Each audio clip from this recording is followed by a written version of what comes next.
Hey everyone, so it's Hearth and welcome back to my channel. On today's video we are talking about different divination techniques, and hopefully by the end of the video you'll have a better understanding on different varieties of divination, and also will be able to make a decision on which varieties are most suited for you and your magical and divinatory practice.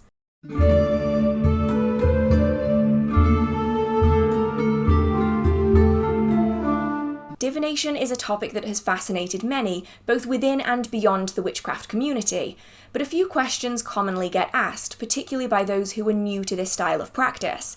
The first is, what are the differences between different divination techniques? And the second is usually, how do I know what's best for me to use? So today we're covering a few of the most popular techniques for divination, though of course I couldn't fit it all in one video or we would be here for hours, so if you do enjoy videos on divination, do let me know and I'll be sure to do a few more. For those of you who aren't sure what divination is, I will try my best to give a really brief summary, though if you are interested, I would recommend looking further afield at other resources to develop your knowledge further.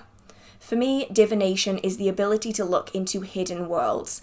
These hidden worlds could be our own subconscious mind, where we're able to figure out our wants and desires that our conscious mind is not able to recognize. We're also able to look into our past lives and tap into knowledge that maybe we don't realize we have access to. Through divination, we're also able to commune with spirits and other entities. These can include ancestors, deities, human spirits that have passed over, as well as familiars, servitors, angels, demons, and the fair folk and beyond. It gives us access to hidden realms from a spiritual perspective, as well as a psychological one. We can also utilize divination as a way of foretelling the most likely outcome to a situation. Emphasis on the most likely outcome. Divination gives us the ability to see what is most likely to manifest from a particular string of events, but do remember that any changes that are made in your life and the lives of people around a situation can completely change the outcome. So divination for me is all about looking into things that are hidden, whether they are the subconscious, whether they are the spiritual, or whether they are the potential future, and that's why divination for me is such a fascinating topic. To tap into all of these hidden aspects of the world, we can use different tools and items and develop our own psychic abilities to be able to see more easily. And that is what divination tools and individual divination practices are all about. Now today I'm going to be talking about just a few of the many. We have pendulum divination, card reading, we also have runes and Ogham, we have tasseomancy, and we also have scrying. So there's quite a variety that range from very tool heavy to very psychic development heavy, and where you fall on that is really going to depend on your own personal style. To start this list off, we're talking about pendulum divination.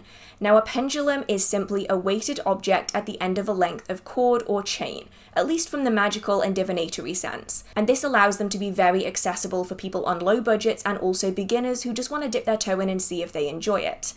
You can get custom-made pendulums that are made of precious metals and gemstones, or you can make a pendulum yourself out of a ring you already own and a length of string or chain. The main importance is that that pendulum is balanced and that it's able to swing easily in all directions. Beyond that, you can really have a pendulum be anything, and this makes them really accessible for a lot of people. Pendulums by themselves are considered to be a yes-no divinatory tool. That means that typically they can only give yes-no answers when they're by themselves and not used alongside other things, but I will get onto that in just a minute. The idea behind a pendulum is that our micro movements allow that pendulum to swing.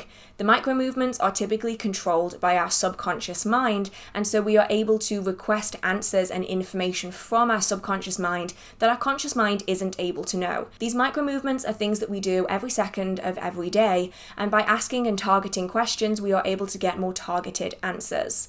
We can also work with spirits through pendulum divination by asking a spirit to influence our physical movements. They then control the micro movements and can give us answers. It is important though with any kind of spirit work that you do have a good basis of protection and you also know how to keep yourself safe with cleansings and banishings. That isn't meant to scare anyone, it is just a forewarning just in case you do come across something that isn't quite so nice. Now before you get started with pendulum reading, I would recommend that you figure out what is a yes and what is a no. Now many different people will do this in many different ways. For me, I like to ask my pendulum to show me a yes. It will then swing in a particular direction or in a certain way. I will then stop it and ask it to show me a no. It will then usually swing in a completely different direction or in a completely different way, and I will take note of these before going forwards. If you want to, you can also ask your pendulum to show you an I don't know option. My pendulums have always done this, and it usually includes a little bit of a jiggle in the middle where it doesn't move in any particular direction, it just kind of shakes on the spot. Now, typically within my readings, I find that a yes is usually a clockwise spin or a forwards-backwards movement, and a no is an anti-clockwise spin or a left and right movement, but do make sure you check with your pendulum before each divination session. Now, although this might sound incredibly simplistic, as though you can't get that many answers out of a pendulum, you can dive a little bit deeper. When you have a general question in mind, you can then get a yes-no answer. Based on that yes-no answer, you can then ask further, deeper questions and get another yes-no answer, ultimately offering you more answers on a particular subject with only yes-no questions.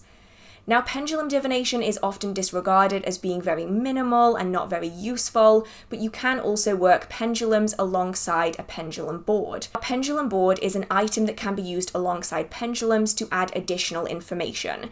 They are similar in a way to spirit boards, the most famous of which being a Ouija board. Please don't be scared of them though, really they are no different from any other divinatory tool. A pendulum board will usually contain directions that represent different answers such as yes, no, maybe, I don't know, ask me again later, but they can also contain the alphabet as well as numbers, symbols and other answers which can be incredibly useful. They can be made yourself out of a piece of paper that you have written on, or you can purchase pendulum boards. They may be made of wood, cardboard or fabric depending on the money that you want to spend on such an object. Now, pendulum boards ideally need to be linked to the pendulum, so you would place the pendulum on top of the board, request that it would work alongside it, and then lift the pendulum up, ask it to align with the board again, and then ask it to show you a yes and a no. It will then swing along the directions laid out on the board, instead of the pre-existing swings that it may have been doing just 5 or 10 minutes beforehand.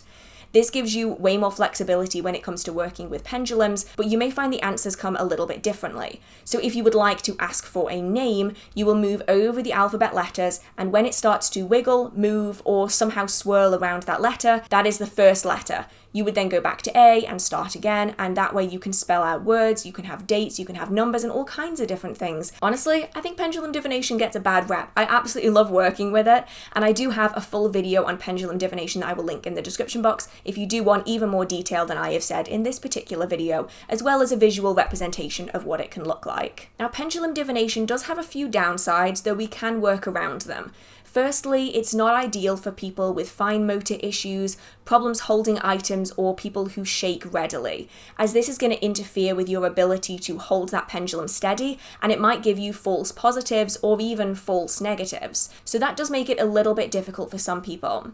If you want to do readings for other people, this can also be tricky, as in my experience I've found that it works best when you're either around the person that reading is for, or you have an object that represents them.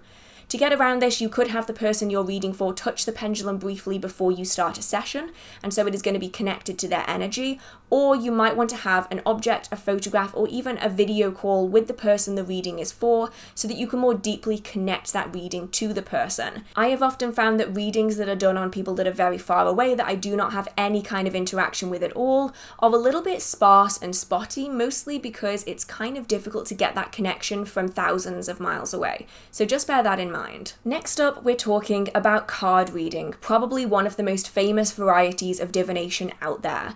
Now, there are many different ways to read cards, and I'm going to be going over just a few of the options in today's video. These include tarot, oracle, playing cards, and Lenormand.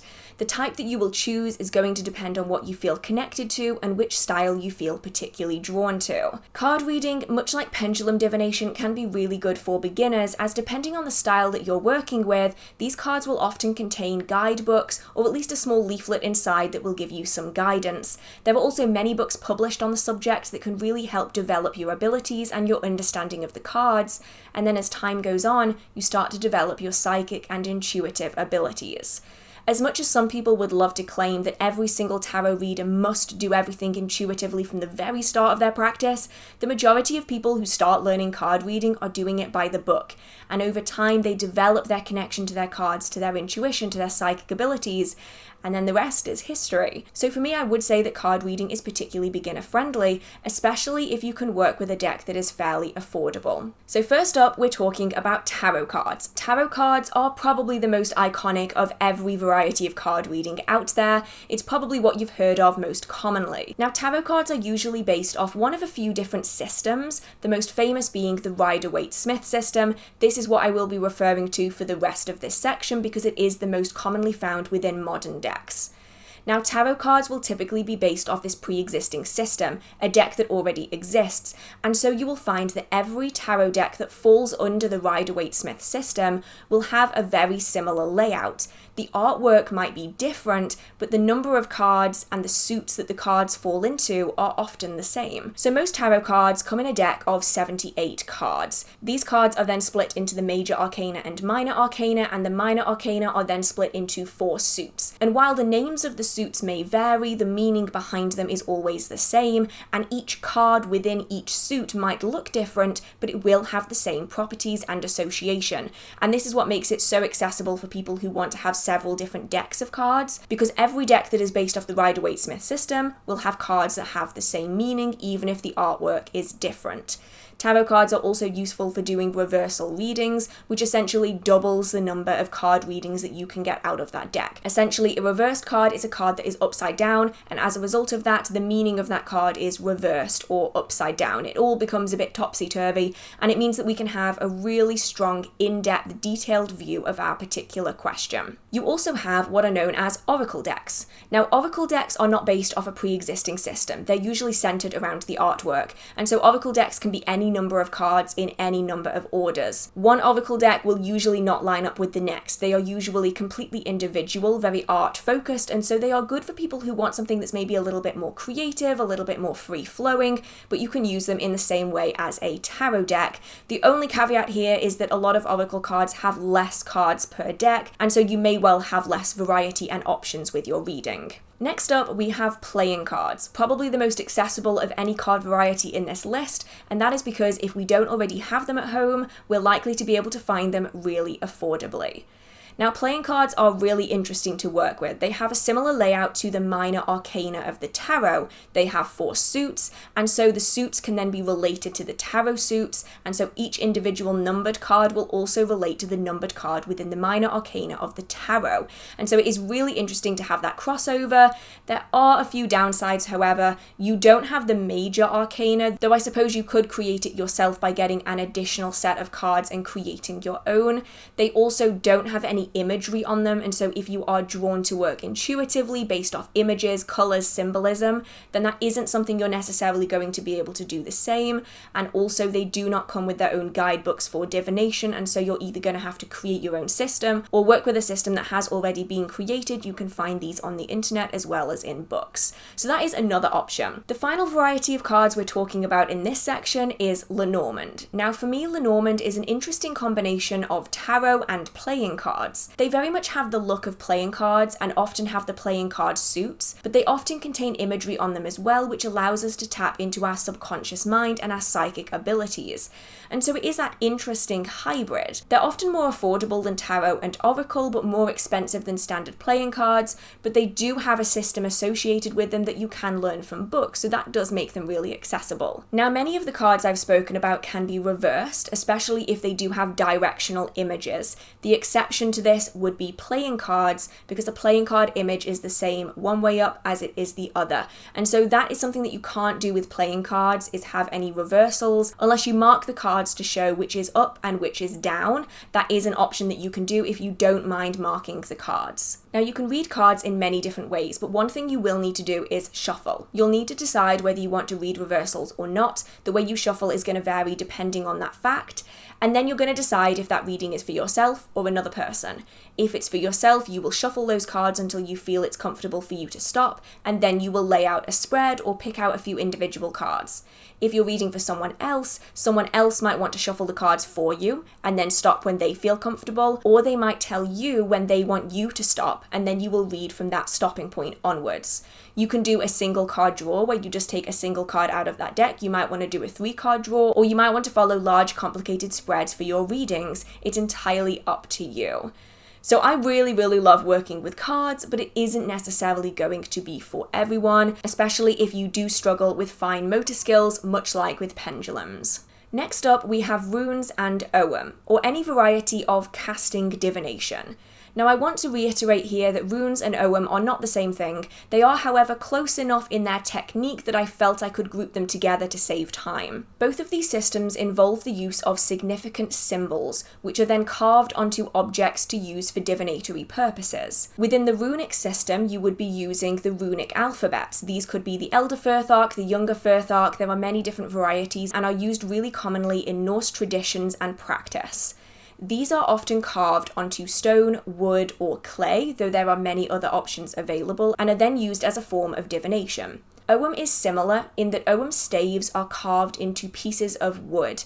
These staves represent different trees that are found within the Ogham tree alphabet, and this is something that is primarily found within Celtic regions. It's common for practitioners to form deep connections with each tree within the Ogham series, and then the wood is taken from each individual tree. The specific stave that represents that tree is then carved into it, and then those staves are used for a divinatory purpose. You can see why I group these together, because they are fairly similar, even if they're from completely different regions of the world. There are many different ways of carrying out divination with both runes and Ogham. I will, however, just be talking about the two that I've seen most frequently. The first is reading them based off placement. The question is focused on, and the runes or Ogham are then cast before you. Based off the placements of the runes and the staves, you then determine an answer to your question. Are the runes upright? Are they reversed? Are they face down? Can you read them? Can you not? Where are they in placement or in connection to other runes? These all give you a good understanding of the deeper question as a whole, and can give you lots of good insight and information. The same applies for Ogham staves. The other option is to have them in a large bag. You think of your question, you rummage around inside, you find one that really draws you in with its energy, and then you take that one out and you place it down. You can do this once, many times, depending on how you choose to do that reading, and then you will read the staves or runes from the first one you pulled out to the last to give you an answer to your question. So that is a slightly different variety. Now, when working with runes and Ogham, I do think it's really useful to have a deep understanding of the meaning and the symbolism behind all of these symbols, as well as what they connect to, the history, mythology, and in the case of Ogham, the trees that you are connecting to. Especially when we are working with something with potentially a very long history, I think it's always best to be respectful and to do your research on each of these subjects, especially in the case of Ogham, when we are planning on working with tree spirits as well as just the symbols. That's really important for me to point out. There are books on both runic divination and Ogham divination, and so it is something that you can utilize as a beginner working off the book, and then as time goes on, you'll probably form a deeper connection with the symbols and be able to draw on your psychic abilities and intuition. In the case of Ogham, it is also useful that you will probably have stronger readings if you do have a deep spiritual connection with the trees, and even have each tree as an ally to your practice, as it means that you will be getting a deeper understanding from that. The next divination technique is Tasseomancy. Now, Tasseomancy is divining with dregs, but most people will know it as tea leaf reading. It doesn't just have to be done with tea leaves, however. It can also be done with wine dregs, coffee dregs. Any kind of drink dreg can be used when it comes to Tasseomancy. Now, this is one of the first forms of divination in this list where, depending on how you choose to do it, you might have to rely on your psychic ability and intuition. And so it's really useful to start developing your psychic skills, your mind calming techniques. Have a notebook with you while you're doing it to take notes so that you can look back on it later when maybe you have a little bit more insight. For Tasseomancy, the divination process starts in the creation of that drink. For this video, I will be using tea leaf reading as the example going forwards, but do remember that you can do it with other drinks as well. So you would start by making that drink with intention. You would maybe choose a tea that is appropriate for the specific question you have in mind, and you will be thinking of your intention and your question as you are making that drink. You're going to need for there to be a few tea leaves at the bottom of that cup, because those are what we are going to be reading. As you sit in a quiet, contemplative state, you will be thinking over your question as you are drinking, and you stop while you have just a tablespoon or so of liquid at the bottom. This is then swirled round a few times before being tipped out, and the reading then commences fully. Now, you can buy Tasseomancy teacups. These teacups have symbols inside which have meaning, and they will vary how you read that cup. You can also use a plain, wide-brimmed cup as well if that's all you have access to. Using a Tasseomancy teacup allows you to understand the symbolism out of a book, whereas if you're doing a plain teacup, you're going to need to focus on your intuition and your psychic ability. We're going to be looking at the placement of those tea leaves, as well as the shapes that they form in relation to the cup itself. Are they deep into the cup? Are they near their surface? Are they more to the left? Are they more to the right? This is all going to make a difference. And then we're looking at what the symbols represent within our own life. It might be tempting to look at a book of symbols to see what it means, but really we're tapping into our subconscious mind. And so it's what those symbols mean to us, not what those symbols mean to an author somewhere halfway across the world. And so this is why it's useful to have a notebook, write down the things that you are seeing, see if you can connect them all together. It doesn't matter if you don't get it right straight away, it is something that you're going to develop over time. Now, the problem with tea leaf reading is it isn't always suitable for every situation. You can read for another person, but it's a little bit tricky. They often need to be there in person. So what would happen is that you would make that tea with intention, thinking of the question. You will pass it to the person you're doing a reading for. They will drink the tea. They will then hand the cup back to you again, and then you do that reading. It's not really something you can do successfully when you're thousands of miles away. The other downside is that if you want to ask multiple questions, as you would in a tarot reading, an Ogham reading, or even a pendulum reading, you're going to have to make a new cup of tea every single time, which is going to be a lot of tea, probably too much tea, especially too much if you're drinking wine or coffee. And so you're going to have to be very careful with when you choose to do your questions and also where you are, because you need to have access to essentially a kitchen as well as a safe place where you're able to sit and contemplate. So it isn't ideal for everything, but it is a really interesting form of divination.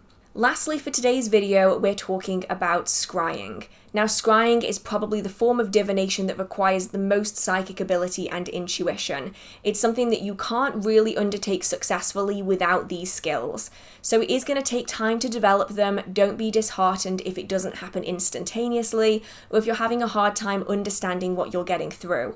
It will come with time, and I would recommend keeping a notebook with dated entries that you can then look back on later. For those of you who don't know what scrying is, it is the art and practice of tapping into our psychic and subconscious abilities by essentially staring through an object of significance. Now that might sound really difficult to understand, so I will try and explain it further. Scrying is not done in one set way with one set object. Instead, it can be done with many objects, including a black mirror, a crystal ball, or a glass ball. It can also be done with a candle flame, a body of water, the sky, the list goes on. Every practitioner is going to have a slightly different way of scrying. My favourite technique is with water, though I do also have a black mirror and crystal balls that I have done this with. If you don't know scrying by name, you'll probably recognise the practice when it comes to crystal ball gazing. This is a form of scrying. It is just one variety of many, and often the way we do it is similar no matter what the object we're using is. To get into the right state of mind, we want to be in a quiet, dimly lit space. Ideally somewhere that's lit with non-direct lighting. Candlelight is best, but that isn't always an option. You would want to be in a place where you're not going to be disturbed, where you can sit for a length of time and be in a trance-like state.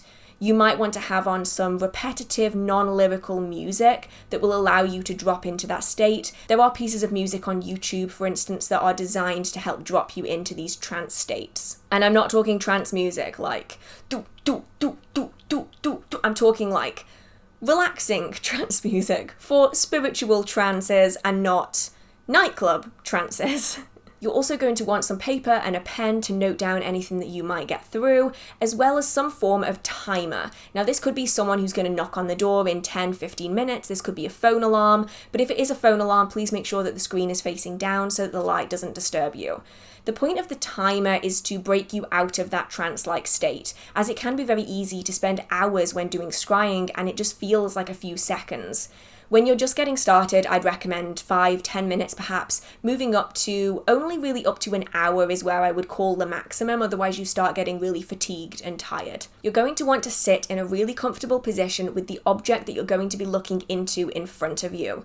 When you are ready, potentially with music on and your alarm ready to go, you're going to allow yourself to stare through the object. You don't want to focus on the surface, so you aren't looking at the surface of a bowl of water or the surface of a mirror. You aren't looking at the candle flame itself, and instead you are allowing yourself to focus through that object. Soften your eyes so that you are no longer harshly focusing on it. This can be a skill in itself. While you're in this state, it's easier for us to gain information from our subconscious mind, as well as from spirits, deities, guides, familiars, servitors, and anything else we may be working with. This is one of the techniques that is incredibly versatile in that regard, because it allows us to tap into information from spirits outside of ourselves, as well as our own mind at the same time in the same setting, which is why it's so popular. You may find that you will get colours, smells, images, perhaps even a story playing out on the surface of the water or hidden within the candle flame. You may get messages coming through. You may generally just have a feeling or a sense of something. And this really deeply taps into our clair senses. This could be clairvoyance, clairsentience, and any of the other clair senses that I have spoken about before on this channel. When that alarm goes off, you're going to want to write down everything that you've seen, experienced, smelt, sensed, everything. It doesn't matter if it seems rambly, it doesn't matter if it's nonsensical, it doesn't matter if it's just one thing. Write it down and date it. You're then going to want to take a step away from that space. Have something to eat, have something to drink, shake yourself out a little bit. You might want to center and ground, and then you're going to come back to that notebook and you're going to see if you can figure out what any of it means. As with Tasseomancy, the meanings are going to be from you. So I wouldn't recommend going straight for a book on symbolism. I would recommend looking into how those things represent aspects of your life. Does the colour or the smell represent something from your own past, from people you care about? Is it talking about a situation that maybe you don't want to get into, or maybe you have gotten into? Everything that you see, experience, sense, and feel is going to be based on you. And so scrying is a very individual practice. We may be able to scry for another person if we have something to connect with them. So this could be the person standing right in front of you and you're holding hands with them. This could be you holding a photograph or an object that that person has held. This falls into the realm of psychometry, which I have talked about briefly. I will leave a link to that video in the description box. Scrying really is personal though, and so I would recommend each individual try to do it for themselves, as even if you are scrying with or for another person, you might find that you are interpreting what you are seeing from the lens of your own experience rather than through their experience. Scrying is one of those really tricky things where it's entirely based on our own subconscious, and so it can be really, really difficult to do that for someone else.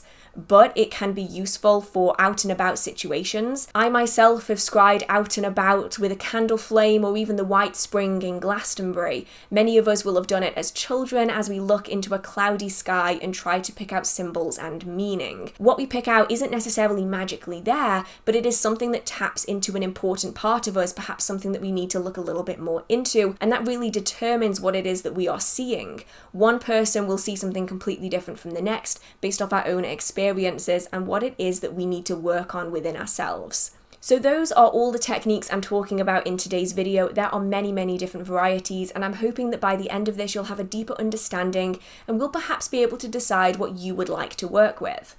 I will say here though that you do not have to pick just one option and stick to it forever. I myself will practice many different options from this list in different circumstances, and so it really is flexible. You will find that some techniques are better in some environments and others are better in others, so don't feel as though you need to be restricted to choosing one and sticking to it forever. But with that being said, I would like to know what varieties of divination you carry out the most. Do you have just one technique or do you use many? I would absolutely love to know. Just before I leave you, I will give a little disclaimer, and that is that divination tools should not be controlling your life. You should not need to turn to your tarot cards or your Ogham set to answer every single question that you have, as this can really put us in harm's way. After all, they can only give us a glimpse into the potential future, and so we shouldn't allow them to control our lives. Along a similar vein, we shouldn't be allowing divination tools to allow us to negate responsibility. Our actions are our own. It isn't a case of the tarot told me to do it, therefore I did it, especially when it comes to putting yourself and other people in danger.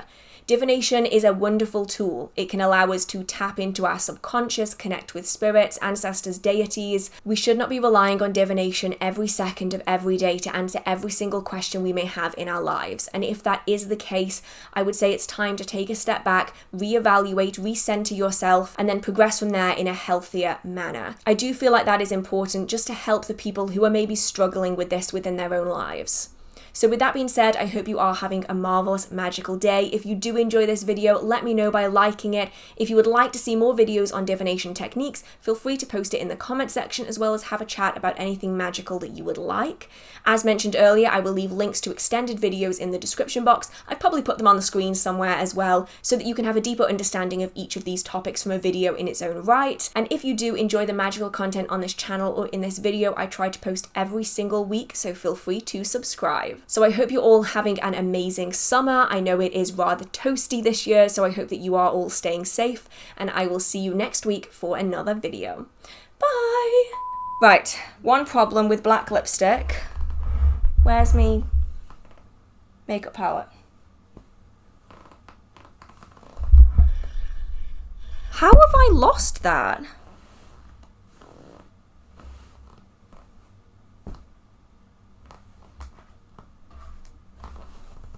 What have I done with it? Oh. Witchcraft? No. Not witchcraft.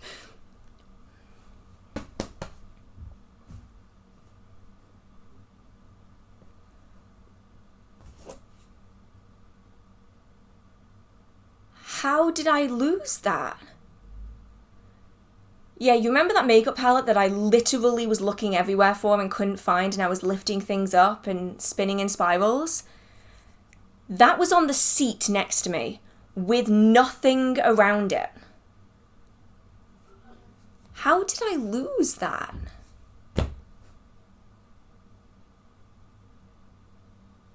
I'm so confused right now, because when I looked at the sofa, there was nothing on it. That's why I was confused. And now there's a makeup palette on it. Okay, well, we're going to try and not focus too heavily on that topic.